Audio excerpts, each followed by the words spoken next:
ಹೆಡ್ಲೈನ್ಸ್ನ ಪ್ರಾಯೋಜಕರು NBC bearings ದೀರ್ಘಾವಧಿ ಸ್ಪರ್ಧೆಗಾಗಿ ಸುದೀರ್ಘವಾಗಿ. ಮಧ್ಯರಾತ್ರಿ ಹಾಸನ ಸಂಸದ ಅರೆಸ್ಟ್, 6 ದಿನ ಕಸ್ಟಡಿಗೆ ನೀಡಿದ ಕೋರ್ಟ್. ವಿಚಾರಣೆ ವೇಳೆ ಬೇಸಿಕ್ ಫೋನ್ ಕೊಟ್ಟ ಪ್ರಜ್ವಲ್. ನನ್ನ ಟಚ್ ಮಾಡಬೇಡಿ, ನಾನೇ ಬರ್ತೀನಿ.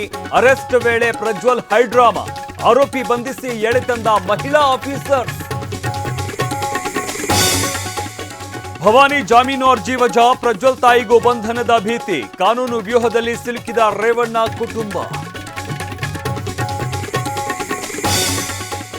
ಸಿಬಿಐ ಅಂಗಳಕ್ಕೆ ವಾಲ್ಮೀಕಿ ನಿಗಮದ ಹಗರಣ. ಸಚಿವ ನಾಗೇಂದ್ರ ತಲೆದಂಡ ಬಹುತೇಕ ಫಿಕ್ಸ್. ಎಸ್ಐಟಿ ವರದಿಗಾಗಿ ಕಾದು ಕುಳಿತ ಸಿಎಂ. ಅಂತಿಮ ಹಂತದ ವೋಟಿಂಗಿಗೆ ಕ್ಷಣಗಣನೆ. ಮತಯಂತ್ರ ಸೇರಲಿದೆ ಮೋದಿ ಭವಿಷ್ಯ. ಸಂಜೆ ಹೊರಬೀಳಲಿದೆ ಎಕ್ಸಿಟ್ ಪೋಲ್.